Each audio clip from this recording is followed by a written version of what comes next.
Hello everyone, we are back again, and now we are going to have a panel discussion on work from home, new paradigm for cybersecurity innovation. And for this session, we have Mr. Dhruv Khanna. He's the co-founder of Data Resolve. Hi, Dhruv. Hi. We have Mr. Karnesh Gupta. He's the CEO of Y Jungle. Hi. We have Mr. Devajit Mitra. He's the CISO of Aditya Birla Fashion and Retail. And then we have Mr. Narayan. He's the CEO of Block Army. Thank you all for joining us today, and a warm welcome to today's event. We have Mr. Vinay Godse. He's the Vice President of DSCI. He's going to moderate the session today. Over to you, Vinay. Thank you, Sonam, and thanks to Karnesh, Devajit, and Narayan joining us for this discussion here.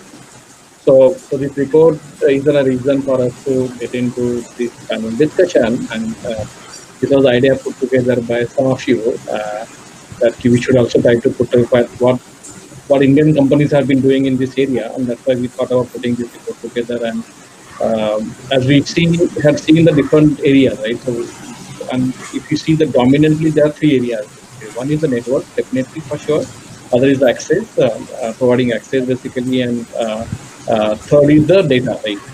And we have through covering the data security innovation happening in this paradigm. We have Karmesh, which would be covering the network security specific evaluation happening to take care of the challenges that we are into. And Narayanan, who had been working on some of the very new age zero trust based kind of a software defined perimeter innovation basically. And we also invited Devajit because he had been working with some of the startups to build the SDP story, basically the remote access or JTNA story, basically. And we also want to hear from him how exactly experience of him working with startups, working on these new use cases that are emerging for this new pattern that we are into, and also try to understand what it takes for. I ask everybody to please put themselves on mute when one person is talking. Yeah. So what it makes to engage with the startup and work with startups. So we would like to deliver on that part also. So I start with Mr. Devajit Mitra first. So with your experience working with some of the startups to build a solution to take care of this remote mobile kind of ecosystem that we all are working. So how has been your experience working with some of the startups to build the solutions, and this solution now you have been recognized by many of the CIO and CISO fraternity as well, and you have been teaching them, helping them to understand how should they go about to look at this part. Thank you for this compliment. Anyway, I have already taken three sessions into this is the software defined perimeter, how the concept to be implemented and how nicely it is making the entire security domain are very nice. I was awarded by Indian Express, Economic Times and Times of India already in 2019-20. So just I would like to tell about my experience. I started this thing in 2019, January 2018, I started the concept of making the SDP from the VPN transition because I was not very comfortable of the VPN security. Because what happens that VPN is terminating in my data center concept. That time, our everything was at data center. On some of the e-commerce platform, 12 brands are in the AWS. Rest were in the data center platform only. And I was not very comfortable because we have fashion and retail. We have a lot of international companies that tied up like Forever 21, then Simon Carter, etc. They are all US-based companies. And there are people logging into our VPN and I'm not able to track the geolocation, etc. So many constraints were there. So that's why the SDP concept, I started with a startup company. I don't want to mention at this moment the name, but anyway, it makes no sense. They are also startup. I am also the first customer for them. And the entire SDP concept, micro segmentation, then starting from the geolocation, digital certification, two-factor authentication, everything we have done it, and we have made the controller and the gateway concept. There's a new concept altogether. There's a controller and a gateway, which is basically a data plane, and the control plane is separate, which is not in the VPN in our data center. And I have made 35 locations, vendors, 35 vendors who are working with us in the web-based solutions, like designing, then coloring of the your dresses, all these ML-based softwares.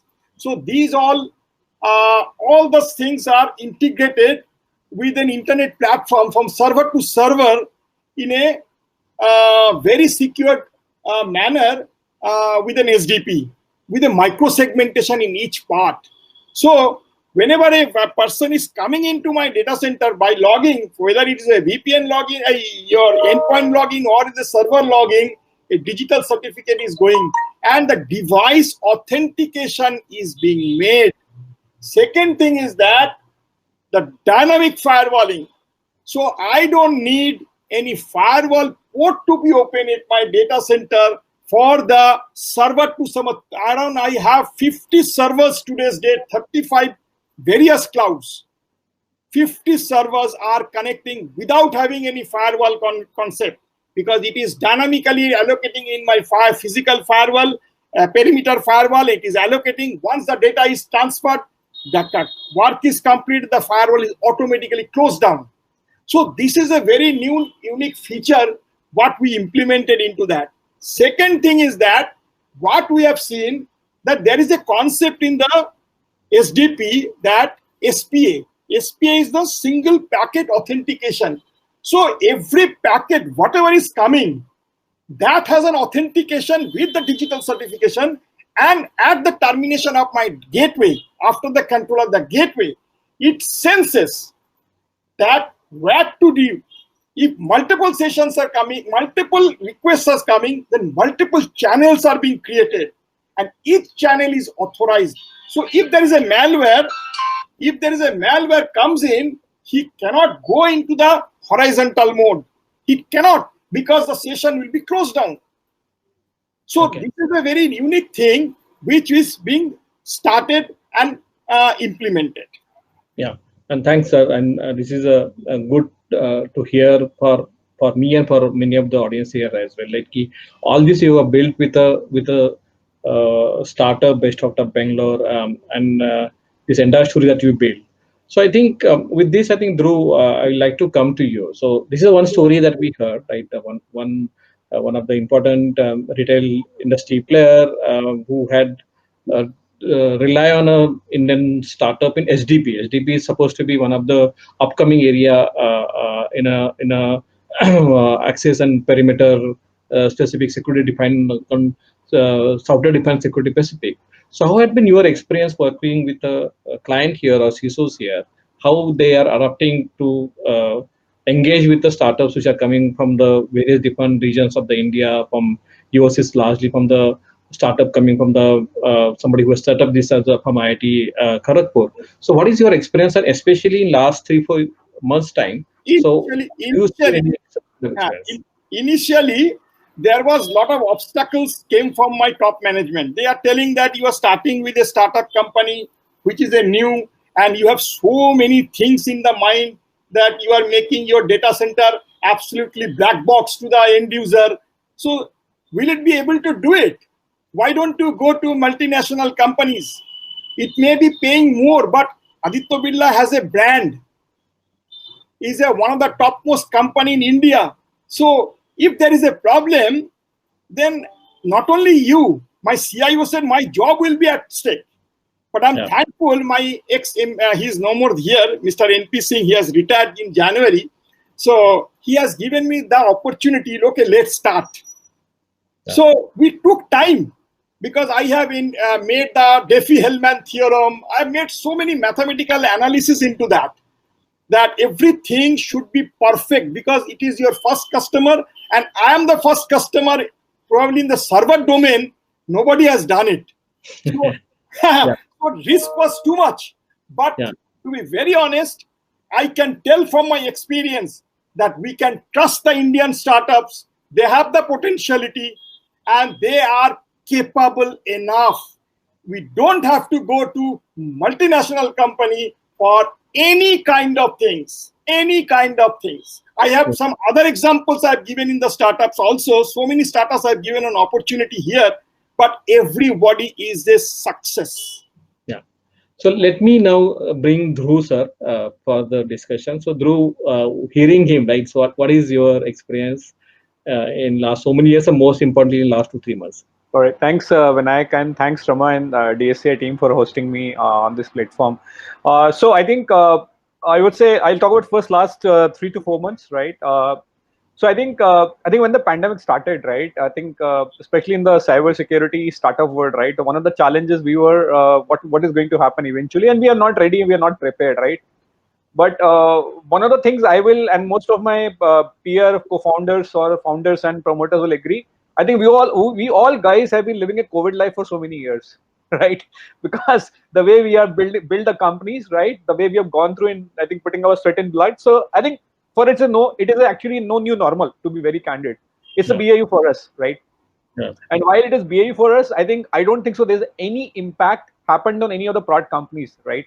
Because we know how to navigate, how to build companies, right? Because we have done it from scratch, right? And so from the business, I don't see any impact. Two, on the customer side, I think customers have been very supportive. Thanks to our Honorable Prime Minister, Atmanirbhar Bharat, right? Trust me, it really worked, right?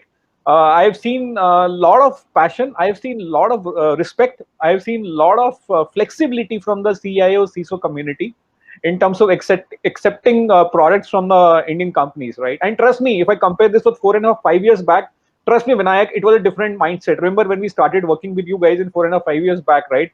I think we had a lot of challenges in terms of when we go and talk to the customers. But today, trust me, I think we all are blessed, right? In being part of this country, we all are blessed with the support from the Prime Minister. All are blessed from having a platform and forum like DSC and NASSCOM, right? I think it has opened up. And I am sure we are giving tough time to a lot of global cybersecurity product companies in India. Yeah. So Karmesh, because you work in a network security, and this is one of the rare area where even startups or somebody would like to innovate. So what had been your experience earlier, but more importantly, last 2-3 months time? So yeah, hi Vinayak, hi DSCI team. Thank you. It's an honor to be here. So in the last 3 to 4 months, as rightly said by Dhruv, Atmanirbhar has really worked well. I really admire the efforts in that direction, not only into the government, it's the private companies as well, the CIOs and CISOs who have widely been open to take the POCs now and consider the product for the betterment of the nation. Then correspondingly, if we talk from the business side, we have really been able to grow well. And if we see our last financial year quarter, that is April to June, and if we see our April to June quarter, this particular financial year, we have grown by 360%, even after the pandemic. And that has all been possible because of the fact that there has been a dire need of such kind of solution, the work from home solution, starting from the basic things like VPN, moving towards the endpoint security, where the major component is the endpoint DLP side, which the companies are really worried about. Basically, the I would say medium and the small enterprises. Large one already having the solution, so they were just required to activate those things. But the medium and smaller ones have really been benefited out of this. So it has been a fantastic journey in the last I would say 3-4 months. Has really worked very well for us. Yeah.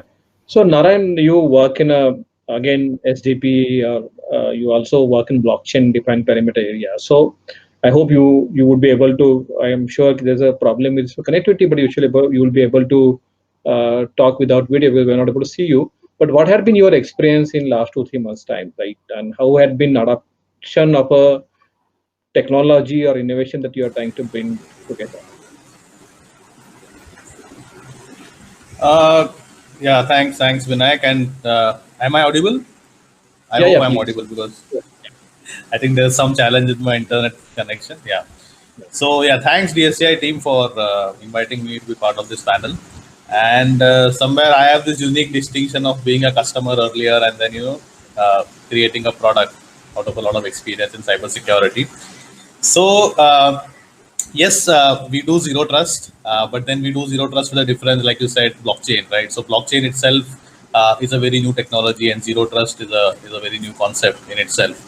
So combining these two and convincing customers, that this is the way to go, and blockchain definitely gives you the advantage, despite the pushback from crypto and so many connotations that come out of blockchain. Uh, that definitely was something that we were dealing with a couple of years ago. But zero trust as a philosophy, I think we have been talking about for almost 3 years now. But for the customers to relate to the real benefit of zero trust, I think it took a COVID kind of situation where sort of 95% of your workforce is working remotely. Suddenly, all those things start making a lot more sense. Probably they didn't make too much sense inside the land, like I always say, right? You see what you believe in, right? So the same risks are definitely applicable even within the land today or within the network today, but of course you still need to see it. Whereas from outside, definitely, I think it becomes much more visible. The perspective opens up, and customers have been, sort of more open to receiving what we have been doing. We closed quite a few deals, like what Karmesh said. So the last quarter has been really happening for us in terms of conversations. We acquired some global customers as well. So in fact, what we have seen is the customer. There is a lot of traction for zero trust in US market as compared to India. So definitely we are looking to leverage that as well. But yes, I think the last 3 months has been very exciting. And another good part that is happening is last 6 to 8 months, right? In general, blockchain kind of is also standing on its own, right? At least there is a set of people in the industry which is looking at blockchain as a technology by kind of keeping it outside of crypto. Like, it's not like it needs to be synonymous with crypto. It can have a life of its own. So I think that maturity has started coming in the market. And we are seeing less and less questions around, does this mean that it is crypto, or does this mean it is a token? So those kind of questions is something we don't get now. So I think overall the market is maturing. So seems to be good times. And before I, kind of conclude, I would like to echo what Dhruv was saying. I think the Startup India, the DSCI push is definitely helping. So no longer, people look at Indian startups in a skeptical manner. So that definitely also has changed. Yeah. So Devajit talked about how the senior management little skeptical initially, but so any story that Naren you can talk about how you browse through the organization when you are working with some of the leadership, security leadership, and how they taken you to their leadership and how they made it happen for you and the story that you build in the particular organization. So did you hit any challenges and how that is changing now? Can you just tell us some of the stories which I can also go back to Dhruv and some of the stories I want to ask to him. But yours is in last 1 year, this is getting into a traction mode, right? So how it has been for you, as we heard from our CISO, like Devajit, how he tried to browse in the organization. What is your story working with some of the CISOs that you are working? Right. So that's a very interesting question. So I'll draw a parallel between pre-COVID and post-COVID, right? So pre-COVID, our value proposition was largely around multi-cloud access, because clearly, like I said earlier, right, people were not really able to appreciate the fact that with so much investment already gone into technology for on-premise kind of control, if you have typically a captive environment and very few remote users, they don't really appreciate the value of zero trust or HTTP kind of access. And I think Debojit is an exception, of course. And there are very few who look at these bleeding edge technologies early on. So we shifted our value proposition to more on multi-cloud access, because there is a big challenge. So we attacked it more from a business perspective rather than a technology perspective. So we went to the CISO and we went to the CIO, and we talked more about how challenging it is for you to manage and maintain accesses across, so many diverse environments today. Today they might have, let us say, on AWS, tomorrow they might go to Azure, and so on and so forth. So the complexity is just going to increase. So if you continue with traditional means of access management, it's going to be a big challenge. So that's where, it started resonating. And then that's how the story got built up. More of a business use case, a business value prop. And then Zero Trust was kind of how we actually do it. So we started focusing more on the what rather than the how. And that's where we got a lot of success. Of course, after COVID, Zero Trust itself started having a life of its own. And we started, positioning it from both aspects.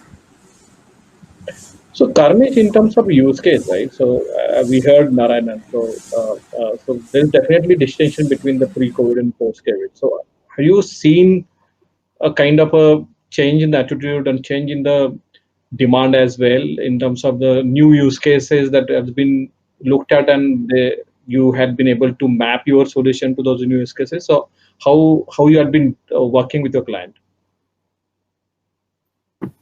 Sure. So if we talk in our case specifically, then in the pre-COVID scenario, the percentage of customer who were using the remote access solution or maybe solution around it, or maybe using the VPN in certain ways, were around 12% in our customer base. While within the next 2 weeks, or within the initial 2 weeks of the shift to work from home, this percentage actually rose to around 80%, right? So first way was that to the existing customers, WiJungle enabled them to seamlessly continue their working. Second aspect is, like, fortunately, everyone has that set of, I would say, loyal customers. And in our case, they are the medium enterprises who were using the network DLP feature of our for a long time in the pre-COVID situation. But after the new norm, this was absolutely useless, because since people are not sitting in the network, so it will not work. So they reached out to us and they requested, because I'll make a note over here, because this has to be understood that medium and small enterprises are the people who only have the essential cybersecurity product within their infrastructure. They do not have every single kind of thing, and they really want to save a lot of costs when it comes to the product purchase. So they have this intent that why not to go with an integrated product, why not to go with an unified solution which offers a lot more capabilities rather than the multiple standalone things.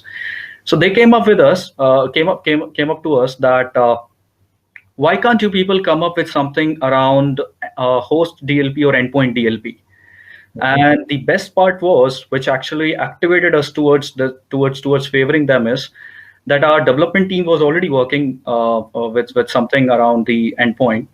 Second was, we already had our client application through which people were accessing the maybe the SSL or through the IPsec VPNs.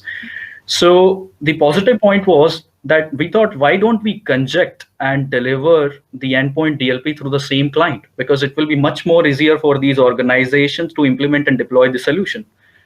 And third point was that if we do not provide them, what will be their next step? So their next step would have been, they would have gone with some other kind of product, which definitely, and in this difficult time, would have actually been challenging for them to deploy, as well as this will have been a burden in terms of the finances. So that's where in the mid of April, we thought, let's come up with the endpoint security, majorly inclined towards the DLP feature. And I'm happy to say that by 31st May, we launched the beta for these existing customers, for these concerned enterprises, with limited features, but the most useful ones. And they are using it happily now. And in the last 2 months, we have gradually added a lot more features into it, and now it's generalized and open to everyone. So that's good story, right, Karmesh, to hear. So we heard Karmesh that how this pushed him, and he took on that challenge and tried to commit to the more innovation and more capabilities, and within a span of 1 or 2 months, they could able to come up with a solution. So as a CISO, so how? So you had been doing this for last 1 or 2 years, but is it some new push which is coming, new use case, new requirement which is coming, and you then again charting or probably another journey of putting something new idea, new innovation, and new technology to the network? Basically, I'm if I look at my career, I was not in information security. I came in information security in 2017, and you are the first person where I made the DSC certification from you. So that is the first stage. But I am basically a telecom person, and I am having the Cisco certification, micro certificate, etc., etc. So all this network side, I was very strong from the beginning. So for that reason, when my management has given this new scope of work, so it is a stagnant, no, you come to the new. So that was a very new thing, that what are the challenges we can face new way. Like for SDP, one example, a lot of things can be done with the SDP, like integration with PIM. If we have an integration with PIM, then it will be completely recorded, the activities of the person. Why can't we integrate what this person was telling about the DLP? But very difficult, because DLP, today's date, DLP is a very critical thing. Today's date, very well-organized companies like Symantec, ForcePoint, etc., etc., the DLP is very, very powerful. So also I have given the suggestion that you also try to integrate any of this, McAfee or Symantec or anybody. I am there in the back. I can help you. So this is my idea. Apart from that, because it is keep on going, because our SDP was started in before the COVID-19. So COVID-19, what has happened, it has made everybody's life smooth, and in one day we have been able to switch on to everybody. 3,000 users were converted from, earlier it was converted from VPN to SDP. So from the day one, these people were able to log in. And my management was very, very happy that how the migration has taken place. My CEO, in fact, CEO, etc. So I did not have any problem. So that is my experience I'm talking about. But so many things can be done in the network side also. Because in the firewall side, there will be, I think, there will be no firewall tomorrow required. Because this SDP dynamic firewalling will be more robust tomorrow. Then this SDP can be integrated with the endpoint security. That means any antivirus, malware, it is not required, because the SPA concept is there. Only thing is that you have to make an SSL inspection kind of thing. That needs to be updated or evaluated into that. So these are the things let's see what. So I think Dhruv, in these 3 months, right, and we have been talking as well, like, so one is definitely we are hearing Mr. Debajit, and there are so many requirements, so many ideas, and so many different ways it can be approached, and so many new use cases and new challenges that may be looked at, right? So, but the way you engage with your client, especially you would have sales team visiting them, engaging with them, looking at the use case basically.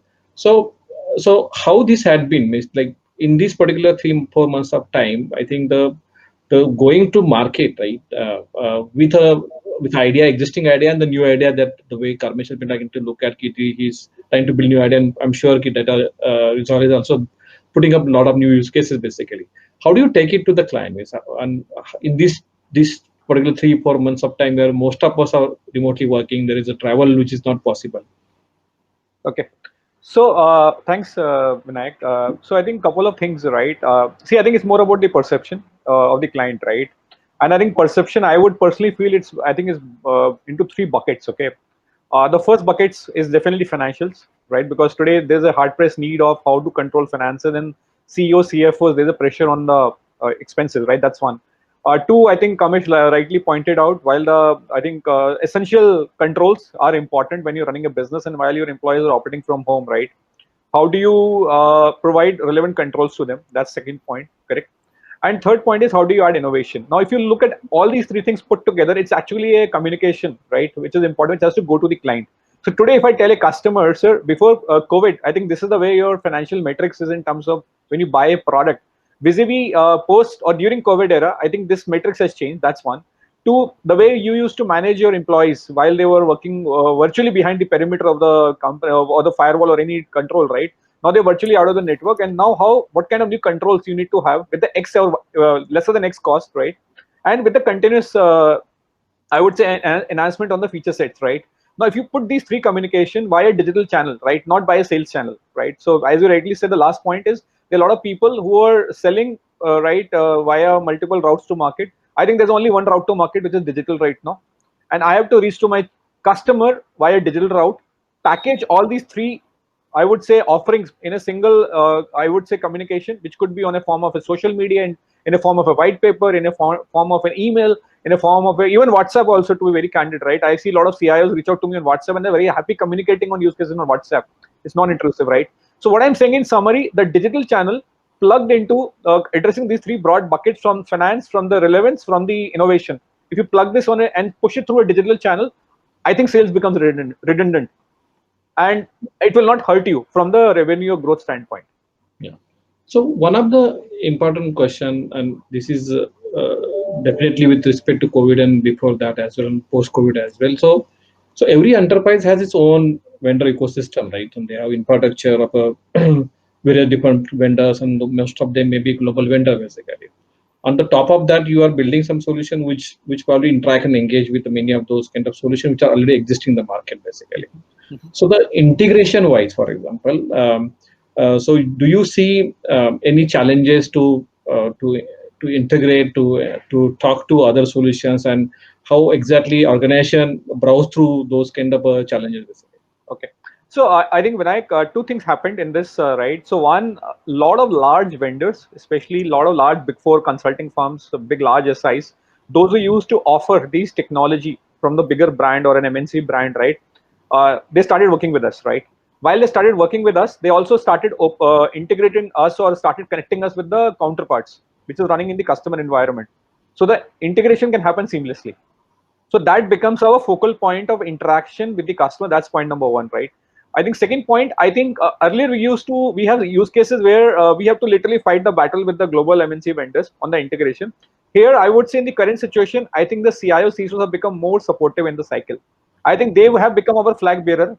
They started helping us to connect us with the global OEMs, and I think supported the journey in terms of integration, right? So we never faced a problem. Trust me, before COVID, we had a lot of problems. I think during COVID, it's actually has reduced drastically, right? And the integration becomes much faster and easier with the help of the ecosystem as well as with the help of the customers. Yeah. So Narayan, I think one of the area all three of you talking that you have a very great story to tell about last 3 months in terms of the market traction, but we also hear a lot of investments also coming in cybersecurity space, right? So there are almost 3-4 announcements of investment in cybersecurity space that had really, we have seen those on somebody like SAQ, and many of them are committing investment to cybersecurity space basically. So how do you see this? Because you know both CISO perspective and from the innovator perspective as well. How do you see it's not only from the technology innovation or market adoption, as also one of the important areas is also the investment ecosystem for the cybersecurity. So how do you see that is evolving? And I'll also take briefly from the Dhruv as well. Okay. So that's a very interesting point, especially when we are on this side of the world. So I would like to be very candid here because we have been trying to reach out to investors probably about 6 to 8 months now. Just before COVID, we started reaching out, and what I have seen is there is a very clear distinction or demarcation that we can make between investors who are in US and Europe and between investors who are in Asia. There's a huge difference. And I'm talking about not just India, I'm talking about Singapore, I'm talking about Hong Kong, because we have spoken to quite a few investors. The thing is, one is we are deep tech and we are also bleeding edge, right? So we are not just SDP, we are blockchain plus SDP. So we are particularly more bleeding edge. So when it comes to such kind of investments, we see a very clear, reluctance from investors to invest in a company at this stage. So what we have seen is investors in this side of the world are very clear that, okay, if you have this particular ARR or MRR, doesn't matter whether you're a deep tech or e-commerce, it's the same yardstick. So when we talk about, developing an ecosystem for product companies, I clearly see, especially deep tech, like cybersecurity is even one level deeper than normal technology, right? Probably 50% of people don't even understand what is cyber. Forget investing in it. So that's a very clear, challenge that needs to be addressed. And probably, Rama and you are already working on it. But that is something that we're definitely faced. If the company crosses, let us say 50, 70 customers, I think it's much easier. So I think then the investors on this side of the world are much more confident. So which very clearly says that, it's nothing to do with the technology or the depth of innovation or the foresight that you have taken. It's more to do with how successful you are in terms of the market. That's the other challenge. So if you are trying to build a product out of India, there are very few security leaders, right, who will take the plunge with you. Right? When I was on the other side, I was one of them.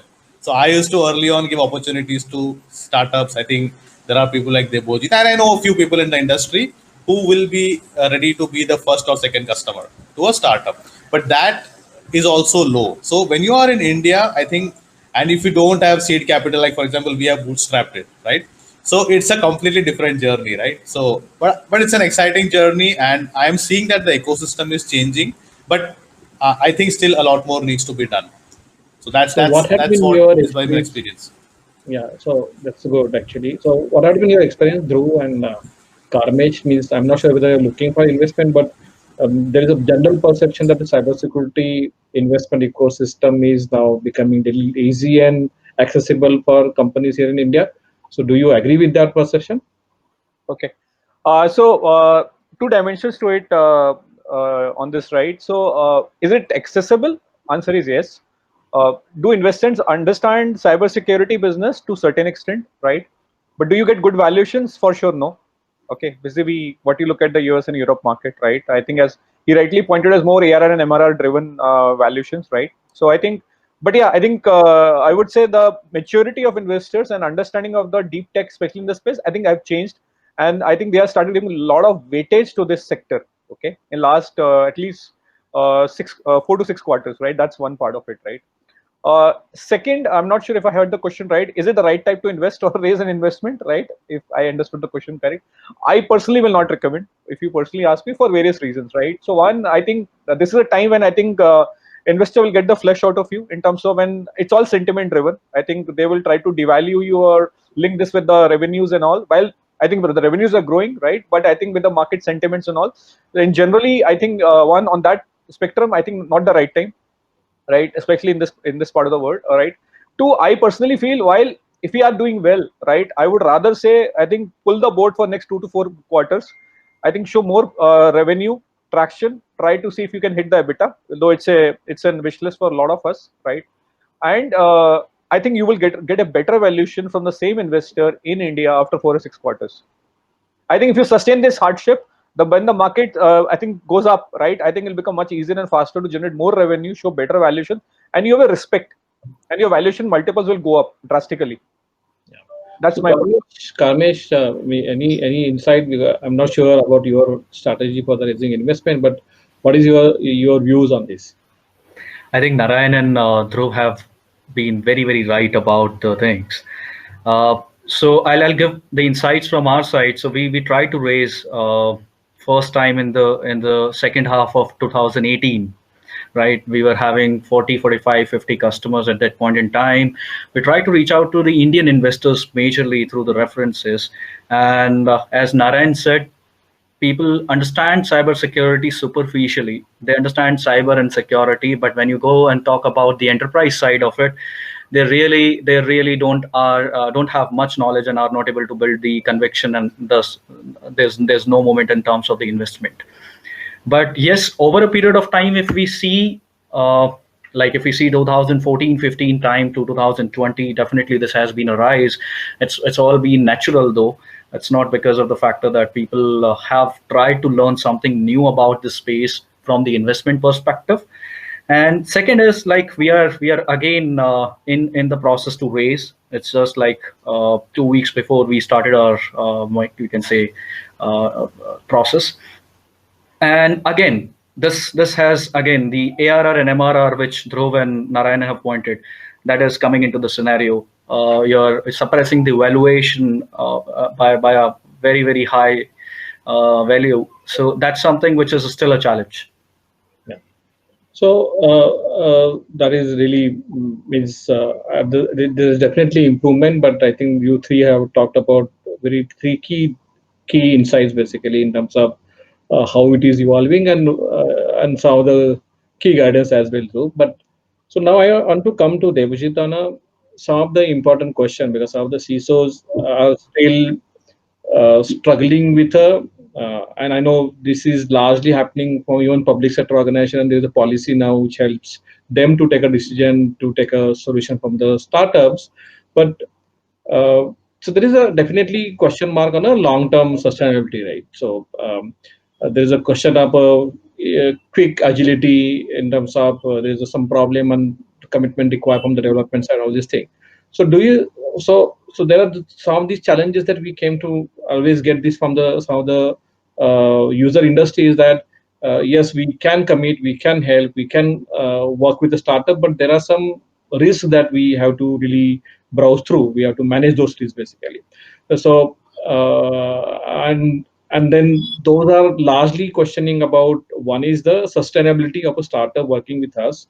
Second is the compliance, that we have a lot of burden on the compliance and their ability to help me in my compliances basically, and sometimes the practices of a startup organization. So in some of these accounts, basically, how do you see working with startup companies to build your key security solution kind of a stack?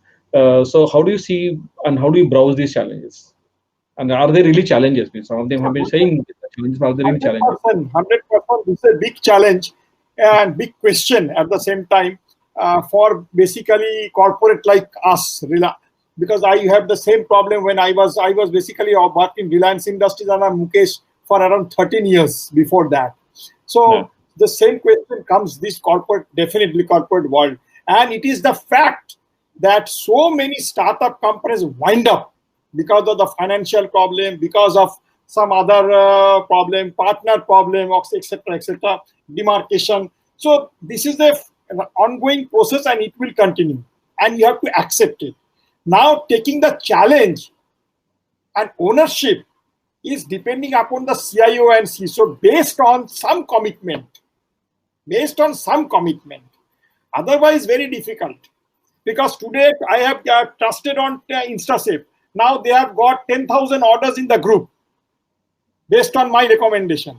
So now I think that they will not absolutely drown to dust. So that is the way you have to help also the startup companies. Otherwise, there is a difficulty. You have to have a thinking in the mind. I think all CISOs, CIOs should have a thinking in the mind. When I'm helping one startup, I should help not only for my organization. People should grow. Yeah. Because they are new, they are junior in age. So they are having a potentiality. Still a personal courage of somebody like you, or system is changing to adapt to startups? 100%. It is still a courage of you as an individual, or a system itself is changing to adapt, engage with startup? I don't know, but I think, according to me, this should. Because we have to give the opportunity for the new generation. Otherwise, how Indian economy will survive if we totally depend on US, if we totally depend on foreign companies? How? Yeah. So now I just want to, because we have another 5-6 minutes in this panel. So just try to paint a picture for the future, right? So and everybody says the security would be one of the key area. In NASSCOM, in its report to 2020 strategic review, talks about security as a key fundamental technology out of 3 technologies like AI, cloud, and security. So they take now security as a fundamental technology for the next decade. So there's a report of NASSCOM which about TechAd, and there's another report which talks about almost $1 trillion will be spent on security in next 5 years of time. And then we have put this report together, and there are use cases of a work from home security. So let's try, all of us, like start with probably Dhruv, then Karmesh, and then Narayanan, and we'll come to Debajit at the last. So try to seek it from here to the future in next 1 year or 2 year. How would the security as a innovation ecosystem, as a startup ecosystem, or a overall spend and market for the security would be evolving? So can start with Dhruv. Okay. So I think a couple of thoughts, Vinayak. So one, definitely, I think the consumption pattern will change, in my view, right? Earlier, security was one of the key requirements, but I think it's become a mandatory, or if I use the right word, it's an essential service. Especially with this pandemic state, I think most of the CIOs, CISOs I've interacted, they were not ready to handle a business continuity of this scale and nature, right? But now they have tested the company running for 4 months out of home, right? Where the BCP tests are only for a few hours, right? Yeah. So one, it's become an essential service. I think that's one advantage for the sector, and kudos to the, I think, work people are doing in that space. That's one, okay? Second, the financial modeling will change, right? I think I have seen scenarios where talking to one client, not in India, we recently onboarded them. It's a Mauritius customer. And they are looking at, if you are able to control these number of attacks and you can quantify based on research data, right? Would you be able to work on a revenue share model? Okay. Very interesting, right? And I said, sir, yes, we can do that because we know what they are saying and what we can deliver. Yes, we will lose initially because we learn in the cycle, right? But I think with that one learning, we learn how to create revenue models, which is revenue share model instead of a SaaS. That's second, okay? Similarly, moving from CapEx to OpEx is already started happening, right? I think the spike up and down, license up and down, 1 month, 15 days, 20 days, 30 days, which a lot of global companies will struggle to put it, because this agility, you can do it as a startup. They will take a lot of time to go to the board investor and take an approval for a transition from a standard model of revenue annuity to the CapEx, OpEx or revenue, right? Or a whatever model, right? Third area, very interesting, which I think this sector should evolve, is the ecosystem integration. I think we are struggling. As Indian product companies, we work in isolation, right? To be candid, let's say if I have to target a customer X, right? Kamesh will run his sales cycle, I'll run my sales cycle, Narayanan will run his sales cycle. But together, if we join hands and we say, can we have a joint sales team? Can we have a joint marketing collaboration?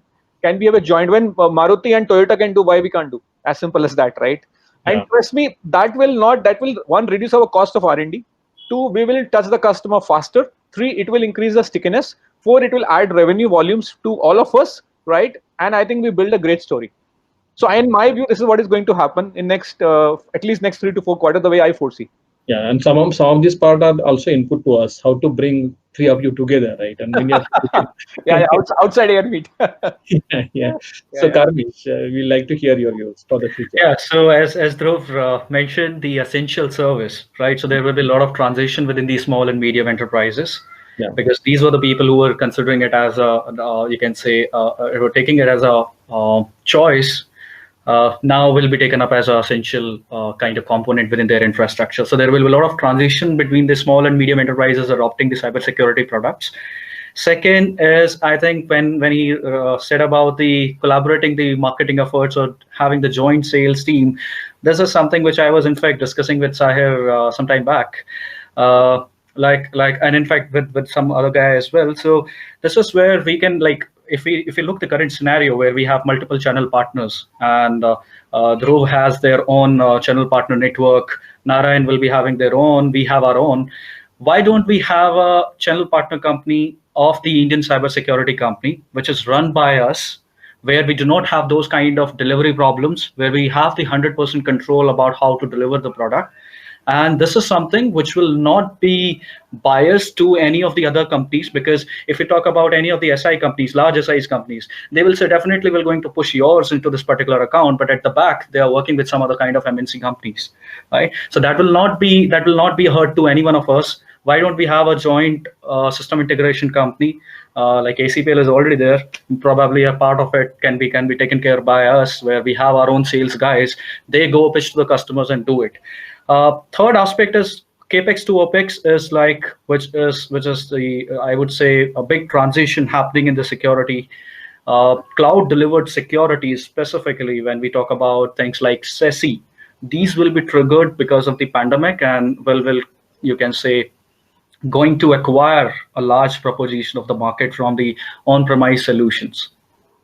Yeah. So yeah, thanks, Mission. So one more point, Vinayak, I will add from my side, just to add what Karmesh has said for last 30 seconds. I think the ecosystem, or what we used to call it, go to market, I think that has to change, because we used to sell right via online, we used to sell via sales partner ecosystem. I think with this change, I think the ecosystems will also change as we progress, and we all have to build some new routes to market.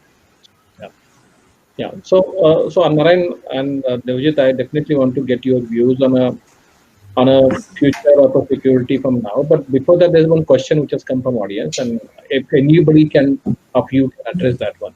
So question is between private sector to government. So which one that you believe more open to startup, and what challenges you face when you work with the government organization and vis-a-vis private organization? If anybody of you have any story about engaging with the public sector organization or government sector and helping them with solutions? So then we come to our last concluding area about the future of security. So I have an evidence in Delhi when I was basically giving a lecture onto the software-defined perimeter in Economic Times. One of my friend, he was basically school friend. He was in the HAL. He passed out same year from me. So he's in HAL, technical, this CTO kind of person. So HAL is basically a public sector organization. And he said blindly that we cannot take a startup. Yeah. I accept your everything, but we cannot accept the startup. So this is a very negative point I have received from a senior person who is holding company like HAL, which is such a big organization in the government sector. So that has gone me a negative impulse to me. But in private sector, this is not there, because you can have some ownership if you have the guts in the mind, then you can take and I can give the challenge. So anybody of you has any comment? Yeah, so I think I'll just add to what Sir has said. I think so yes, private sector I think is a sweet spot for all of us, because for various reasons, access to the management, access to the CIO, CISO, the sales cycle, right, time to convert, time to realize the money is faster, no discussion, and we all need money to grow, survive, and scale the company, right? So yes, private sector is always a sweet spot for us, right? That's one. Vis-a-vis the government, which has its own, I think, process we need to go and follow that, right? But what I personally feel, I think in last 2 quarters, right, I would say the government is relaxed, right?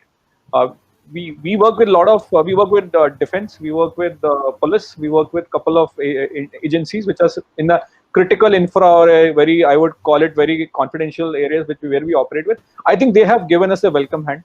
When they see there's an Indian company amongst 4 MNCs, trust me, I think they respected us. You guys are doing something great. And there's a level of, I would say, some emotional connect. You are able to establish a chord with the guy on the other side, and it works. Provided you are good in technology, you're able to prove the use cases, right? And you're able to demonstrate it at the time of POC. Commercial always comes later, right? But at the same time, with the recent government initiatives on relaxing couple of, I think, green corridor entry, some, I think, relaxation done for Indian product companies, right? Cybersecurity, Make in India program. I think all has helped all of us to penetrate better and faster. The question is the access. The question is how we make it more simpler, right? GEM is a starting point, right? But trust me, still we have to. There's a long mile way to go, right? Government will give us growth. It will give us volumes. It will give anybody, Sumesh or Narayan has any views on this one, so that I can go to the last. Yeah, with Narayan. Absolutely. Yeah, come. Absolutely. So add here. Yeah, we'll go to Karmesh first, and then Narayan will come to you. Yeah.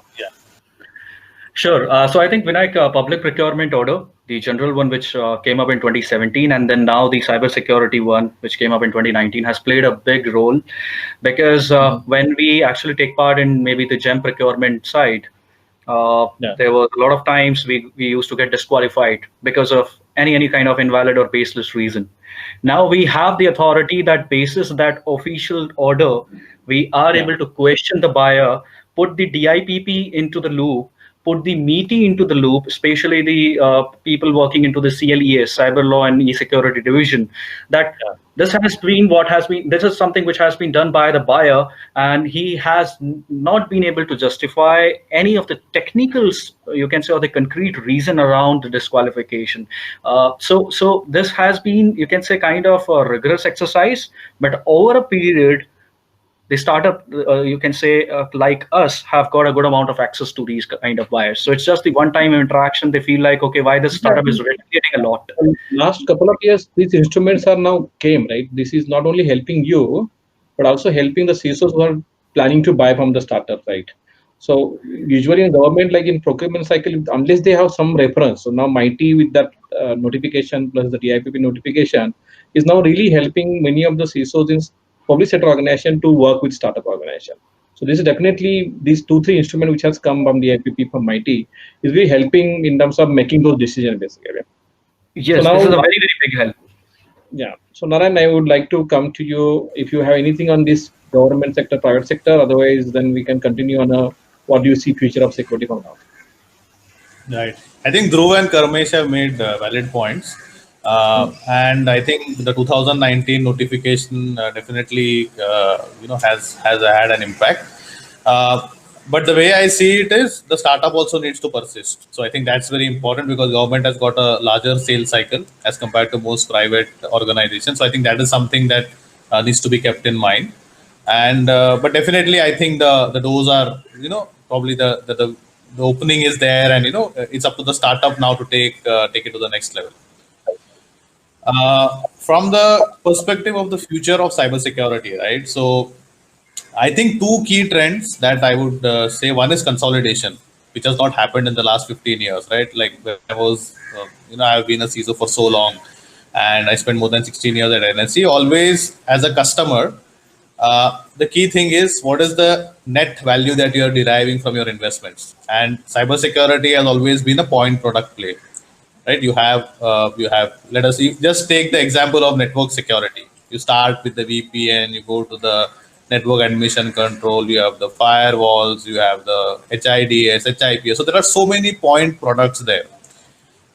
There was some amount of consolidation because of the UTM story coming in, but after that, nothing much has been consolidated. There are a lot of point products. So there is definitely a lot of scope for consolidation, and I see that happening in the next decade. Like I think starting 2021, definitely there are going to be more consolidation stories there.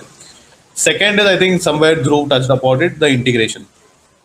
Because each product is in their own silos. Although, if you look at the threat intel space, the threat intel space is standardized to a large extent, which takes taxi, all these protocols coming in, a lot of technology elements able to consume information in a standardized manner. But that's just the beginning, and nothing much has happened after that. There is still a lot of scope in terms of inter-product integration and decision making. And third clear trend I see is in terms of automation. So although SOAR and all those things are there, nobody has really been able to put 2 and 2 together and achieve 4. So it's still at a very nascent stage. I think these three trends definitely are going to have an impact. Now coming from an Indian perspective, at least that's kind of a vision that definitely I have, and in some time I would definitely reach out to other startups.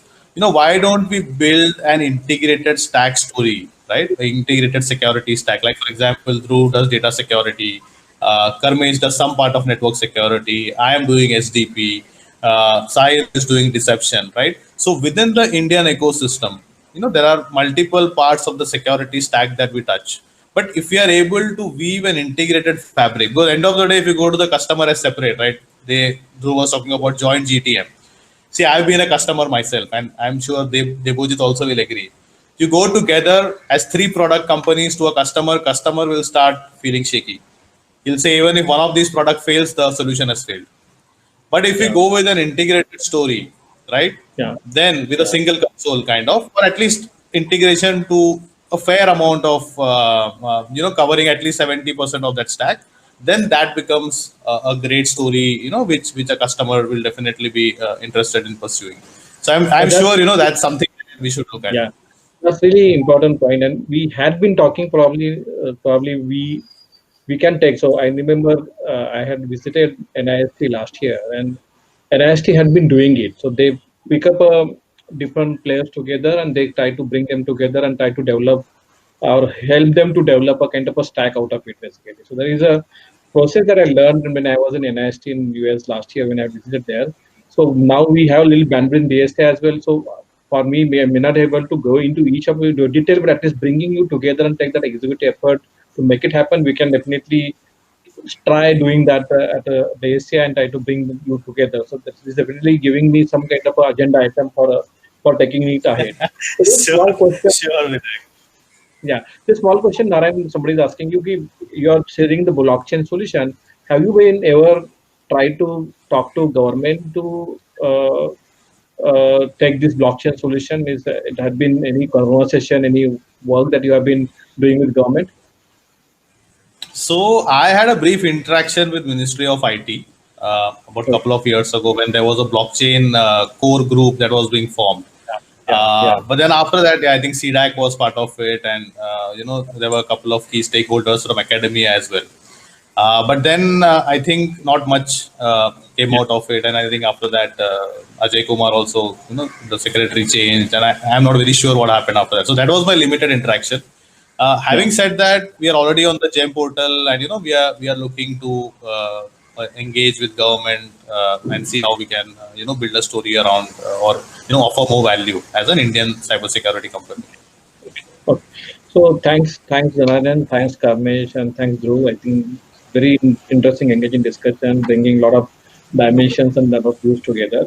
So just to conclude, I would like to kindly come to Mr. Devjit about what do you see future of security in coming 2-3 years of time, and what kind of role that Indian cybersecurity startups will play here and other parts of the globe as well, in briefly, so that we can conclude the session today.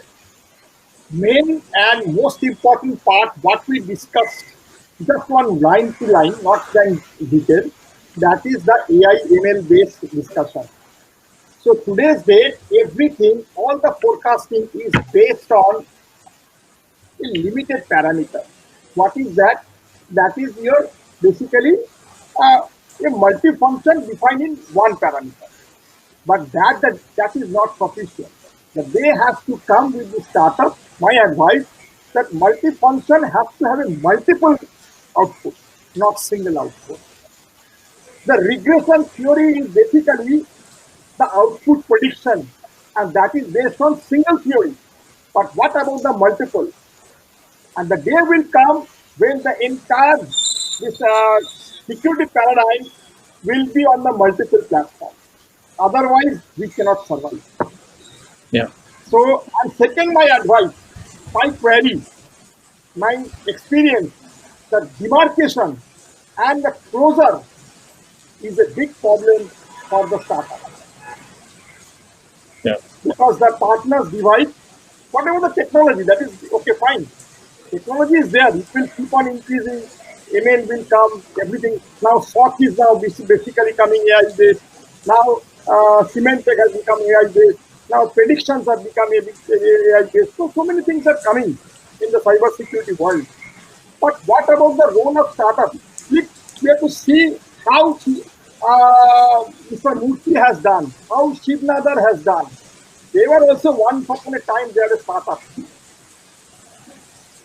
They are not a corporate company in one day. Correct? So this is my advice that segregation, partner division, these are very critical things for the confidence of getting confidence in the mind of the customer like us, especially for corporate customers. Okay. So I think this is a very interesting, engaging and discussion, and thanks sir for concluding for us. Thanks Dhruv, thanks Karmesh, thanks Narayanan, and thank you Devjit sir for being part of this today's panel discussion.